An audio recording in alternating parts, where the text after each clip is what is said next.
I want to know how you've kind of navigated some of the big, curveballs in your life. If you could give yourself advice in that time and season of your life, like what would you tell yourself? Always, especially as children, just know for a fact that your parents are not going to be here forever. Why would you say that? Let me just tell you right now, you better not go nowhere.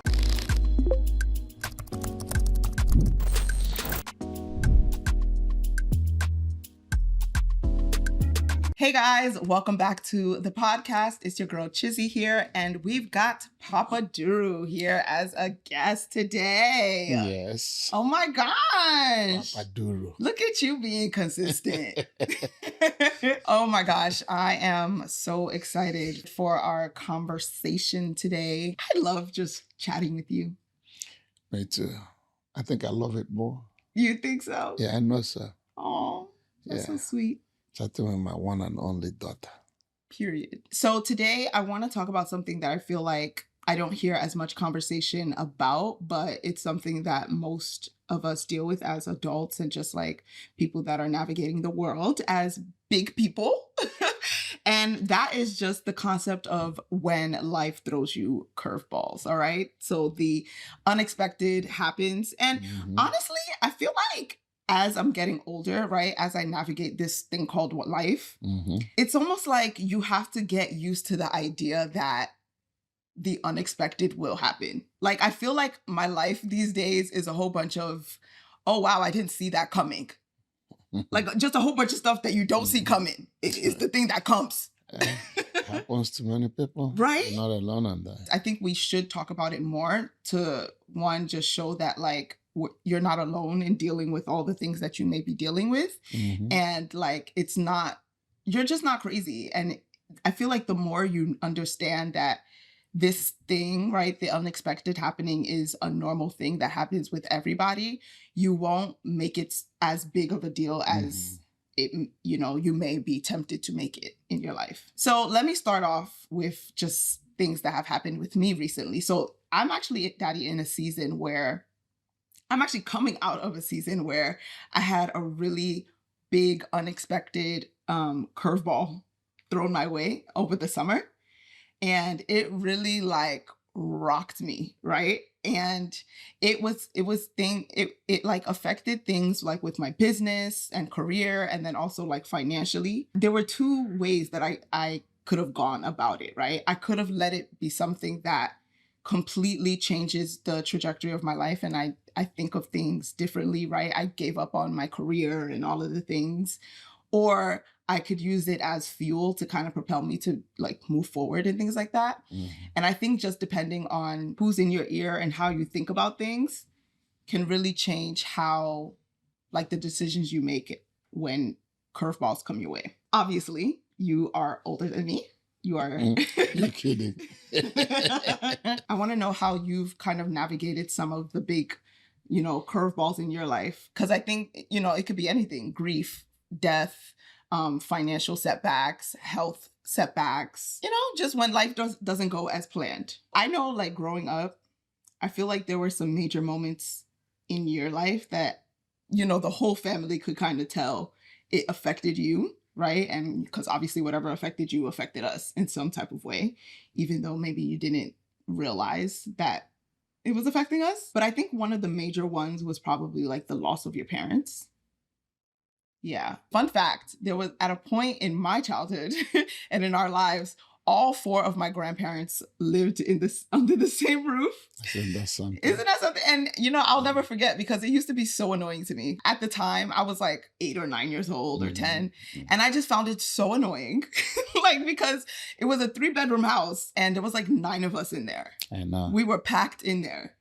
And I would complain to my dad and my mom, and my dad would be like, one day you're going to look back on this and be like, wow, I lived with all 4 of my grandparents. And I guess that's today.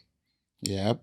As time went on, things happened, and now, both of your parents have passed since then. And I feel like that really like affected you.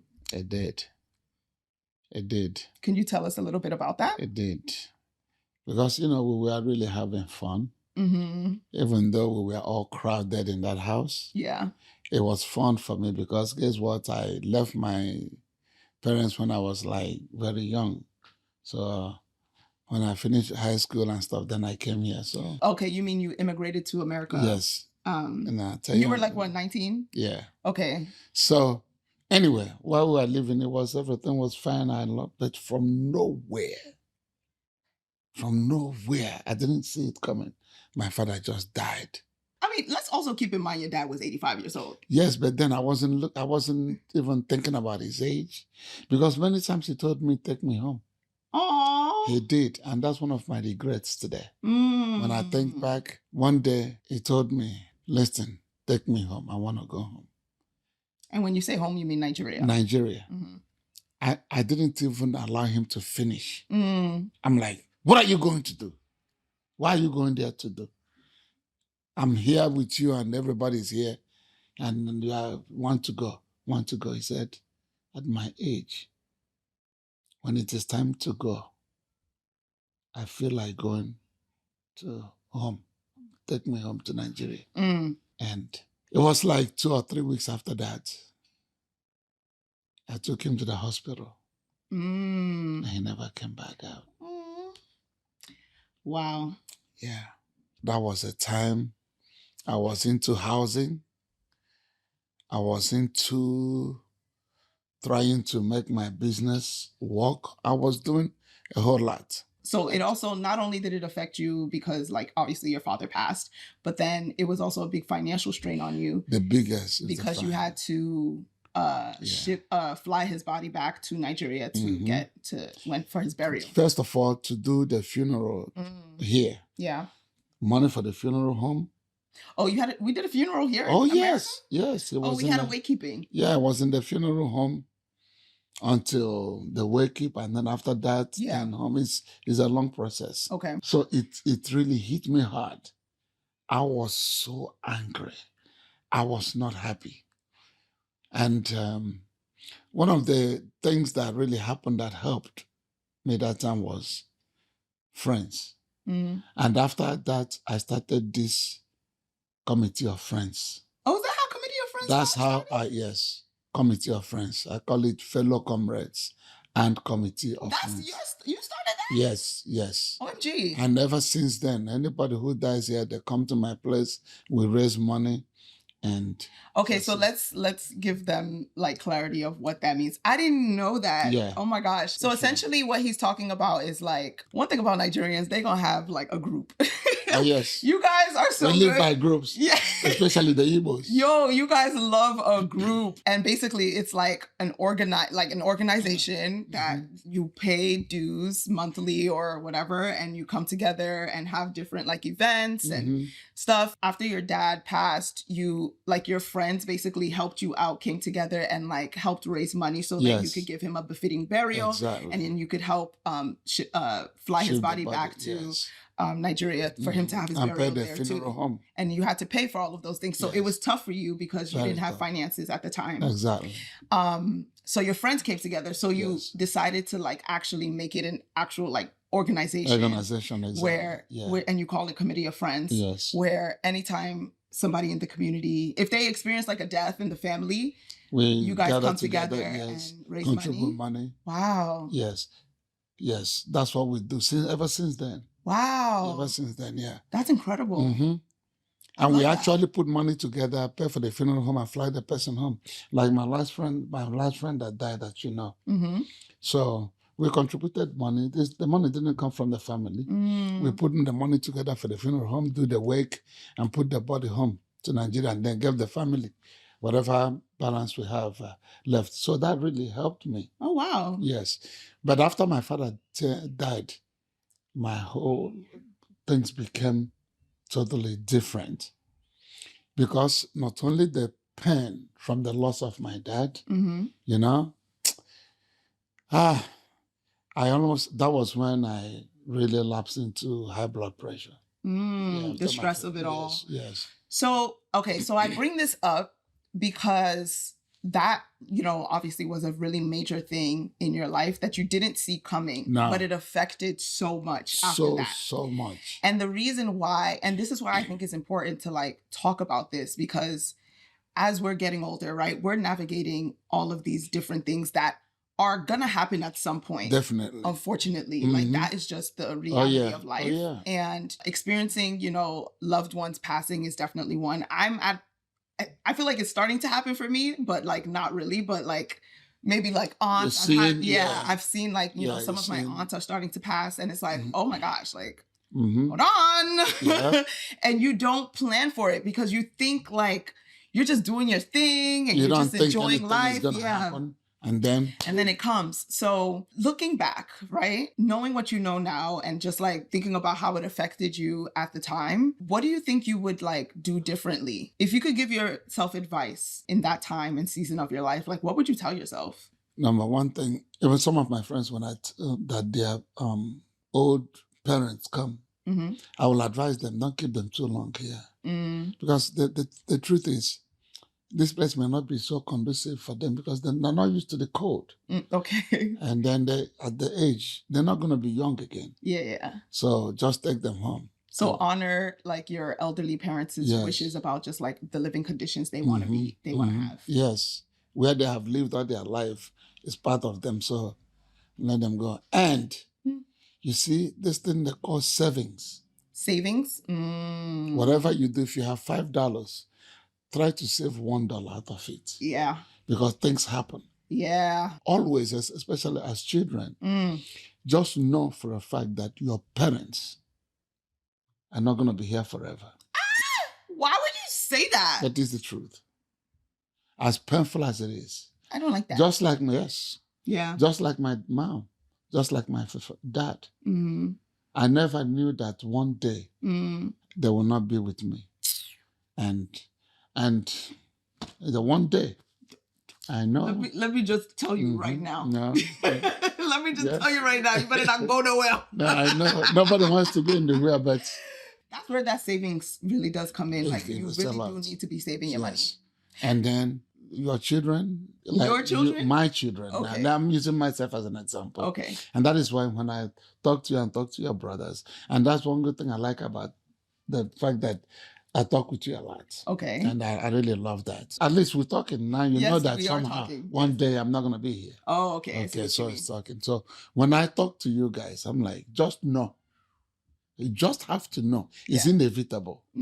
Okay, so I tell your brothers, whatever you do, prepare for life now so that when you are not in the picture, you're able to handle yourself. Yeah. You're able to raise your own family. Yeah. Raise your children and stuff like that. Yeah. That's the way it goes. Yeah. So when life throws things at you like that, you know, but you just have to hold on strong. Yeah. Because if you are not prepared, which most time nobody prepares for that. And you see, sometimes because things happen, we as parents, we know that these things are going to happen. So we have to prepare our children, not just by words, by actions, the things we do. Like will, financial things, you know. Okay. Yeah, stuff like that. You have a will? Yeah. That's what I'm working with. Yes, we're working on that. Oh my gosh. We're working on that's one of the things I wanted to talk to you and your brothers because you know you learn. Yeah. I went to a seminar the other about 3 weeks ago about family trust. Wow. About we're going to do all that. I need you to do that yesterday, Daddy. Yes. Like yesterday, for real. No, because seriously. Today and tomorrow, no time is guaranteed. Yeah. So, but thank God that He's given us grace to see today. So we ask for the grace for tomorrow so that we can do today and prepare for tomorrow. That's a really good, actually, like lesson to know. Like you prepare financially for the inevitable of your mortality. And, you know, of course, we can hope and pray that like you, your parents, right, your siblings will be around for a long time. But the truth is nobody actually knows how long we'll be on earth, which is so crazy. Yeah. Such a crazy thing. But this is the reality of being an adult, you know? So if you at least prepare yourself financially and like make sure you have something for a rainy day, so that when those inevitable curveballs come, you at least will be prepared for that way. But I do like that idea of just like the committee of friends though. Yes. That is good. It helps. That is so good. So what do you say to people that maybe aren't a part of like Nigerian culture, but like they want to be a part of something like that. You can't live life not belonging to somewhere, especially we immigrants that live here in America. This is not where we come from. We live here. Yeah. Now, if anything happens, especially my tribe, the belief is some of us, when we die, we want to be shipped back home to be buried there. And it's money. So if you don't belong somewhere, at least besides having a life insurance, belong somewhere that at least that help can be instant, can be handy right there on the spot before whatever plans, other plans manifest. Okay. Okay, death is definitely one of the things that can be a big curveball. Let's talk about some other curveballs that kind of can be thrown your way. One of the things we talked about was finances. Financial devastation. Especially when you lose your job. When you lose your job. Ooh. That's a biggie. That's a big one. Yeah. When you lose your job, my God, you don't pray for that. Yo. I had an experience of what it means to lose a job. When I wasn't married, then I was a bachelor. I was going to school. Bachelor. Yes. Struggling to pay school fees, to blah, blah, blah, blah. And then I got a security job. Yeah. One night I was so tired. God. You can't believe this. I went to the ladies' bathroom and slept. The ladies' bathroom? I didn't know it was the ladies' bathroom. I thought it was the men. That was how tired and sleepy I was. Okay. So they found me and fired me on the spot. Wait, I cried like a baby. I cried like I lost. I cried because to get a job then, you didn't have your papers. You were just doing all kinds. Oh, I cried. Oh my God. To pay rent, to pay school fees, to eat, to get on the subway. That's why sometimes when I see people begging on the street, I just give them something. Yeah. Even if I don't have. Yeah. I try. Yeah. I don't give because maybe I don't have. I try because I did. I have begged before. Chai, you begged before? Yes. I had no money to get on the train. I had no money. So, and that time the train ride was 75 cents. Yeah. Now it's $3 what? Now it's $3. They just had raised it. It's $3 now? $3 now. Oh my gosh. So now I saw one white guy. I was by DCAB train station in Brooklyn. Brooklyn? Yeah. Brooklyn, stand up. And I saw the guy. I would beg, whoever asks, can you help me? But this white guy, I went to him and I told him I need help to get on the train to go to school. I don't have the money to get on. And he said, where are you from? I said, I'm from Nigeria. He said, are you not working? I said, no, I don't have a job. I just lost the security job I had. And then he said, okay. He gave me $1 and gave me a phone number. Told me, call me. And I did call him. I couldn't wait. I called him the next day. Oh. And then he told me to come. I don't remember the address somewhere. He had a dry cleaning business. And then he said, can you work as a dry cleaner?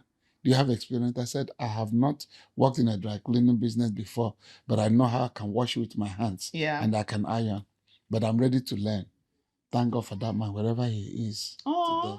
May God be with him. May God bless him. He gave me that job. Wow. You know what's so interesting? When devastation happens or just curveballs, the unexpected happens in our lives, sometimes we feel like it's the end of the world, right? Exactly. But one thing that I have realized is that there will always be like another opportunity and another opening that comes along the way that will help you. And that's how God works. Yeah.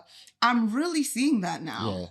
Yeah. Because like for you, that was essentially... That was like the end of the world. I thought I was going to die. Yeah. And look, another opportunity came. So if you're listening and maybe that's a place that you're in right now, like please understand and know that there will be like help is coming, like another blessing, it's another not the end of life. It really is not the end of the world, and it may seem like it. Exactly. It really may seem like it. But there's always going to be another like path that's going to open up for you. The thing about like life is like people make the world go round, right? So it's like, even if let's say, okay, there was a person in your life and then maybe that person leaves. Now there's this void that's kind of empty that needs to be filled. But you'll be surprised. Somebody else will come along to kind of like either fill the void or kind of help you get to your next step and definitely somebody level. Definitely. And that is why God is a big deal. God is real. Yeah. And when things happen to you, yes, there are some people you talk to about what you're going through, they may laugh at you, but that's okay. Yeah. They can laugh. Yeah. But out of the multitude that you speak to, there's always one person that will always make a difference in you surviving that situation. I had a problem. You know the problem. Before it took so many years, but I kept on always. I'm talking about it. I know sometimes I wonder would tell me you talk too much. People you are telling they're laughing at you, but then there's one particular guy. He said, "Man, you be talking about this thing. The rest is story." So in our day and age, or even, I mean, you're experiencing social media now as well, right? So I think social media can also feel like a highlight reel, and you see, so many people. You see, yes. It seems like everybody is doing so well. Yes. Right. And they're posting their accomplishments, whether it's they're getting into school, they bought a new house, they made this much money, they just had a new baby or whatever it is, right? And maybe you're not in a situation where you're happy with, how things are going in your life. And so it kind of feels like you're alone. Exactly. In what you're going through. So what would you say to that? But you're not alone. You're not alone. Yes, you see all this glamour about people and stuff. You think you're not alone at all. Whatever situation you're going through, you are not alone. Yeah. But just believe there's always a way out. Have you ever dealt with comparison? You comparing yourself to other people? It's sometimes common. There's no way you will not be like, that guy. Yeah. She's doing well. Everything's moving, things are moving fine with him. And he's doing very, very well and stuff like that. And then you think about yourself. It's normal. Yeah. It's normal. It's normal. But how do you make sure that doesn't overtake you or impact you? Yeah, because at my age now I know. I think comparing yourself can be good, just like maybe as like an inspiration, yes, more than anything, or just like a reminder that it's not impossible to get to certain heights and accomplishments and things like that. Comparing myself to others, it gives me that strength to wait a minute, he's doing good. I'm also doing good in my own way. You can't be everybody, but you also have your corner. You have also your being. Yeah. So you're comparing yourself to other people. It's normal. There's nothing bad about that. But you're not comparing yourself to the point where you're going to have to steal to be somebody else, right, or do something bad to be somebody else. Only thing you can do is make efforts. It's kind of like the saying, like, do they have two heads? Like, if this person could do that, then surely you can do it too, So I think in that scenario, like, comparison can be good. But if you're using it as a way to kind of like dwell on the things you haven't accomplished, or you're feeling bad about yourself, then that's where comparison isn't. It's not beneficial to you. Yes. And then you compare yourself to the point where you're going to have to do something bad to be like somebody else. And you don't even know if there's their situation. You don't even know. You don't even know their situation. You actually don't know their situation at all. You don't know what they're dealing with behind the scenes. Like this guy who was rich, I'm not going to mention his name. He was just arrested a couple of days, in his plane and sitting in first class. He was, he has real estate, he has that. He was just arrested? He was just arrested for it's a crime. For fraud? For fraud. Well. So, yes, you can compare yourself, but you don't know the secret of their being. Yeah. Just make your own effort and work according to what you can handle. Don't kill yourself over somebody else. I feel like I've gotten to the point in my life where I'm just like, I personally, I've learned that there's no point in comparing myself to people. It's a waste of time. I'm not them.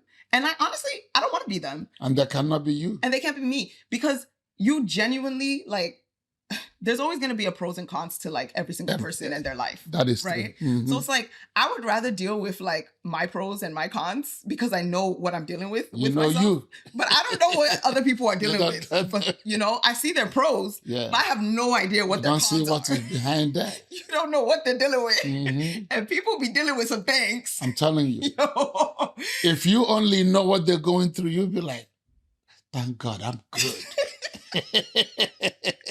Obviously, it's all about change and pivots, right? because a lot of times you're going to have to pivot as you grow. And I think, at least for me, like, I'm embracing the concept of a pivot now because I'm realizing that, like, life is a marathon, right? So seasons will change, right? Maybe the first 10 years look some way and then another 10 years will look another way.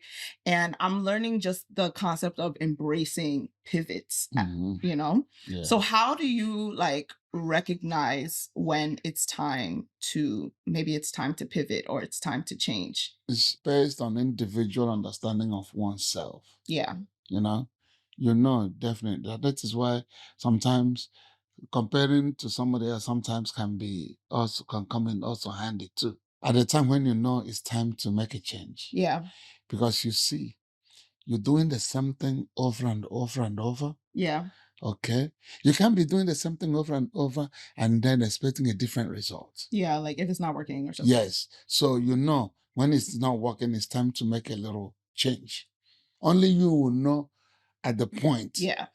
Because I wouldn't know. Yeah. Only you will know what you're going through, what your achievements, your failures, you will know. Because I knew I had to make some changes. Yeah. I know that I had to make some changes. Yeah. Because I think in life, there are these periods, right? It's kind of like the transition before your next level or maybe that pivot, right? So there's that space and gray area of your life where now you're kind of thinking about, like, maybe things aren't working out like they used to, or you're just feeling within yourself like something needs to change because maybe you're getting like you're getting an inclination about what's to come, and you're just like, okay, if I keep going this way, it's probably not going to end well. Exactly. And I think it's important as you are maturing and you're an adult to really lean into that, right? Lean into yourself, lean into those like feelings that you're starting to feel, right? Because that is your indicator that a shift is coming, and it's time to like prepare for such a shift. You know what I mean? Because I feel like that's kind of what happened with me. And, we all have, like, for you may not have recognized it obviously at the time, but the time before you got the opportunity to immigrate to America from Nigeria, like, that was a big pivot in your life. Yes. Because that wasn't your original plan. No. Wait, so you were applying to law school? Yes. And then I applied the first year. You didn't get in? I didn't get it. Okay. Then that second year that you applied? The second year I didn't apply, but I left it. I went to what is called a teacher training college. Teacher training college? Yes, and became a teacher. Okay. Then the third year I tried it. You tried to apply to law school again? Exactly. But when I was doing that, my aunt now have told me to come to here. America. So you had a choice to make. A choice. Right. Do you stay in Nigeria, go to law school, right, or go to America? And it was a difficult decision then, because at the time that I took the exam, the third time, I got the admission. Oh, you got admission to law school? Law. And then I already have my visa to come to America. And at the time, America was like, oh boy, everything about America is like God. It seems like but my father told me, forget this glamour. He was a headmaster. The headmaster is like a principal of a high school. Okay. Yeah. So he told me, listen, you see America, you can still go there. But this is why sometimes I tell you, sometimes I tell you the thing my father told me. Okay. He said, go, you're only going to spend 4 years and you have your law degree. And you are so good, your English is perfect, your reasoning is perfect. After you get your law degree, you can still go to America. Who's to say you would have the opportunity to do that? Now, that's what he said to me. Yes. But then when I'm sitting with my mother, I'm my mommy's boy. Yeah. My mother would tell me, say, listen, look at you. You're almost an American. Look at how handsome you are, my son. Go to America. Forget this. And that was... So you decided to listen to your mom. So while my father was talking, I kept looking at him. When he will finish, I'll go to my mother. That's funny. But then, when my father came here, the first question he asked me, he said, where's your law degree? Whoa. All your brain, all you have is a bachelor's degree. Eesh. Where's your master's? Where's your PhD? Where's the law? I told you would have been here with that law degree. I said, Daddy, listen, miss. So when I tell you, see, you do what you're doing, You can still do what you're doing, but get this. That is the root of that. Oh, I didn't know that. Yes. Yo, I'm learning so many things about you. So actually, to that point, do you wish you, like, if you could go back, do you wish you would have gotten the law degree? That's a very good question. And, well, giving my life here now, giving my life, I don't regret it. Okay. I don't regret it because, I could have gone that route, probably may have worked out good. It may not have worked out good. I don't know. Yeah. But what I do know is the life I'm living now is good. Yeah. And I think that's important to like recognize when it comes to just like decision makings for those like pivotal moments in your life. You have to kind of weigh. Yeah. You have to weigh your level of regret about something in the future. And I think that's how you kind of like balance major decisions to make, right? Because ultimately it's you that has to live with the decisions that you make and whatever outcomes come out of it. Yes. So for you, it's like, even you had two options, right? Go to law school and then possibly go to America again. If that opportunity if that opportunity, because that opportunity was not guaranteed. Or, you take the opportunity to go to America now and see what happens. For you, I think you probably would have regretted not going to America more than not getting a law degree. Yeah. I think so. Yeah. I think so. And I'm personally, I must say, I'm glad you decided to go to America. I'm a little biased, but I got you. Yeah. I got you. Okay, that's interesting because I think that's also a thing about life, right? You're gonna get the curveballs. Don't only have to be like bad things, right? You're gonna get curveballs where like they're cool opportunities that come, and you have to decide, do you want to do this or not? Yes. So I think for me, my curveball, my good curveball, was like that the opportunity or decision to like, or opportunity to do content creation full time or like go to medical school. Like that was my thing, because I didn't know that, going into college 4 years from now, I would have built up this like platform that now could possibly become a viable like career option. I didn't know that. Right. So that was a curveball that came, and now I was hit with the decision, wait, which way do I go? I use that same like rationale of like figuring out which one would I regret more if I didn't follow through with it. Right. And when I thought about it, I'm like, yeah, if I didn't get a medical degree, if I didn't become a doctor, like when I thought about it, I was like, I don't think I would be that mad, because I know that there are other options I can take in life. Whereas me not like actually giving my platform and content creation like my full attention and like seeing what could come out of it, I knew that I would regret that in 25 years. Like always thinking about what would have happened if I had taken it seriously. That's how I made my decision. I think that's probably just like a nugget that I would give everyone in terms of like when those major decisions come in your life, where those curveball opportunities come, think about that. Right. And the good thing is, like in your own situation, yes, not going to medical school was a big thing, but you followed what you want to do. Yeah. And the good thing is that you did it and you're satisfied and you're happy. Yeah. That's the good thing. And in life, if you are not faced with such decisions, that means you're not active in life. Yes. At this point, do you have choices? Ooh. Yeah, because having choices faced with decision means you are doing something. You are doing so many things. There are so many good things that, should I take this one? Should I do this? Should I do that? If you are not in that situation, then your activities are not really, really active. Yeah. Having to like make major decisions is a sign. It's a good sign. It's a good sign. You're living life. It's not a bad sign at all. Yeah. And I think with whatever choice you do decide to make, because I think a mistake that we can make as like just, as we're growing up and living life, is being indecisive and never actually making a choice. I know. Like, yeah, you have choices, but you're not actually choosing one. And indecision is a big thing. Yeah. So whatever, like you need to like decide on something and be okay with whatever outcome comes, because you're never going to know what it was going to be if you went with the other way. Because exactly. You never know. You're not going to know. So you just got to pick one. And then you need to give it your full attention. Like, give it your actual all. Yeah. So that in the end, you know, it was your decision. Yeah. And like whatever happens, you know that you did your absolute best. You tried your best. You put your best foot forward. And that is why you notice I've slowed down as far as marriage for you. Oh. You know, I've doubled down. Married this, married. I doubled down. I'm like, let her make her choice and live it.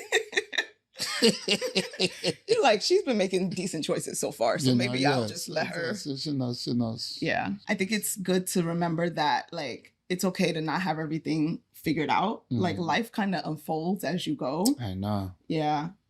I know. And that's where we pray. Yeah. So God help us, whatever decision we make. Yeah. Whatever the situation is that you're facing right now, like, everything, like, there's a season for everything. So, like, just know change is inevitable. Like, the situation is going to change somehow. It just is. That's the way life goes, you know? To your point, like, if you're not having to, like, make major decisions, if you're not even experiencing, like, those curveballs, right? The ups and downs, the different emotions. Something ain't right. Then you're not living life. Yes. No, seriously. No, like, that's life. Seriously. That's what it's about. Yeah. You know? It's a good thing. It's a good thing. To be faced with someone else. To be faced with obstacles. Because there's a lot of energy in you. You want to do this, you want to do that. Oh, yeah. Yeah. It's a sign that you're really doing good. Aww. No, seriously. Look at it. You can't be in one spot and just stay there. Yeah. You got to launch out, try different things. You can't stay in one spot. You should be feeling nervous. Yeah. You should have some anxiety about it, right? You should be going back and forth in your mind. Should I do this? Should I not? That means you're living, babes. And another good thing about a decision that you have taken, there's also other decisions ahead. Decisions never end. Yo, that's the thing that be like, whoa, there's more to come. There's more. Exactly. But you won't also you won't get there unless you focus on the decision that you got to make right now. Very. This life is never ending. Yes. Well, any encouragement for our viewers and listeners today? Yes, of course. As always, whatever you like, whatever anything you're going through, just you're not alone. And if you are not confronted with decisions in life, chances are you are just in the same spot. Challenge yourself. Oh. If you're a businessman and you're dealing with selling bread and you're making money, good, sell bread. And then also you could add another butter to it. That's a decision. So always challenge yourself. Don't be at one spot. Yeah. You know, and don't regret any decision that you have taken. You have taken it yourself. You just deal with it and then do best. Another decision comes, just pray and take the decision. And learn from your mistakes. Thank you. And learn from your mistakes. Yeah. And making mistakes is a part of life too. You know, somebody told me recently that like failure isn't actually failure. It's just a lesson learned. And the strength too. Yeah. Because if you haven't failed, you wouldn't know what it means not to fail. So if you fail, don't stay there. You know what I'm saying? Like, it's actually just building your muscles. And you're building your capacity to be able to handle disappointment. You know, sometimes I just wonder, maybe you get it. I think I'm intelligent, but the level of your intelligence scares me. You are so, I'm telling you. I tell your mother, I'm like, whenever Chizi wants to talk, I get nervous.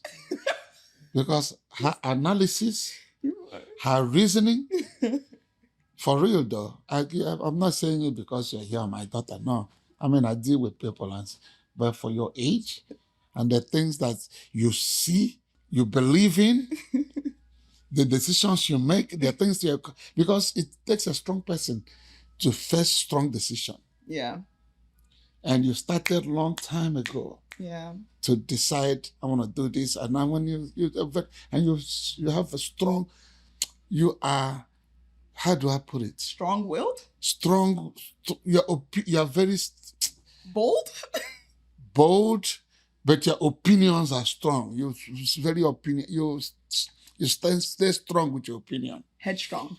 Sometimes when we don't do according to your advice, we feel the pain. Remember one day you called us and you said, and I will never forget that day when we were going through stuff. They was going through some financial stuff. My God. And I had to sit the family down and I said, like we're kids. You put on a billboard, a blackboard, a whiteboard. And stand it up and with your pen. And mommy sit down, daddy sit down. Why didn't we record that? Daddy, how much are you making? I say it. You write it down. Mommy, how much are you making? And after all that, you said, listen, do this today. Yes. Yeah. No, because I am a solution-oriented person. Yeah. Like when I see a problem, my natural instinct is to find a solution. And if I have the solution, I'm going to offer it. And yeah. That's you. And y'all didn't listen. No. And that's why. And they still didn't listen. The man that lucky will be the man that will marry you.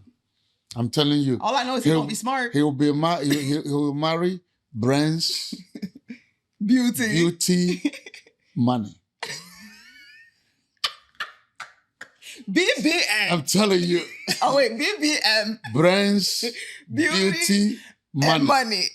That is so I'm telling you, you cannot go wrong. Whoever that's going to be that lucky man, hey, don't waste time. Go for it. I know exactly what I'm talking. If I'm anyway, let me not sound like somebody. So let me just leave it like that. But honestly, when I tell you, there have been so many times where like I've questioned myself, right? I've just doubted my thoughts or like my dreams or like decisions that I'm making or things like that. But as I'm getting older and I'm maturing, I'm like, no, like how I think and how you think, right, it's your gift. And you have to start honing in on what makes you you, because those are going to be your strengths and gifts and like help you navigate life. You know what I mean? So yeah, now I'm learning like, oh, I do have a gift to like see beyond. You do. And it's like, and I like to find solutions to things. So and I offer it, but I've realized sometimes people won't listen to the advice you give them. And it's like, okay, I cannot control what other people are doing. Yeah. All I can do is control my own life. You know what I mean? Just naturally. You remember one time, long time ago, you may not remember. I went to go and buy merchandise. Crossing Macombs Bridge. I was with you and your brothers.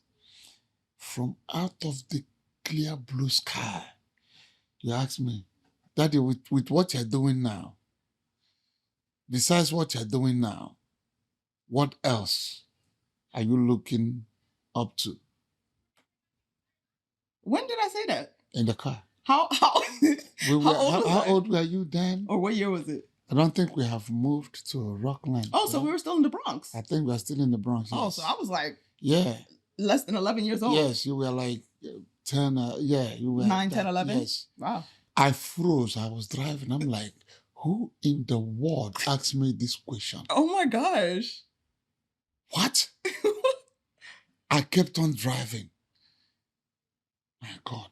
Wow. When I came home, I told Tia mother, I said, this child, who is this child? She said, what? Look at your face. I said, look at what she asked me. Did somebody tell her to ask me that? Oh, wow. Just like that. Yeah.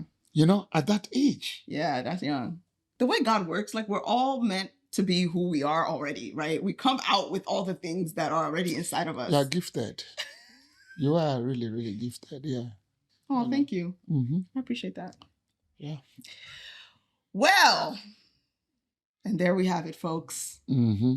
It's beautiful. We'll probably just end on that note. There's obviously so much to talk about, but yeah, whatever you're going through, just first of all, know that God has given you honestly everything that you need. Like there is so much inside of you that you probably haven't even tapped into yet. Yes. So sometimes also you go through obstacles to be able to like, it expands you. It stretches you, it challenges you. And that's probably where like a lot of your best ideas are going to come from, right? So embrace the challenges. I know it sucks and I know it's hard, but listen, in the end, you're going to look back and go, wow.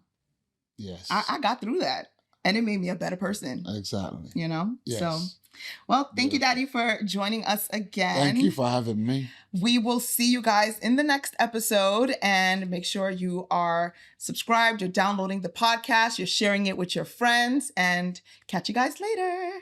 Bye. Bye-bye.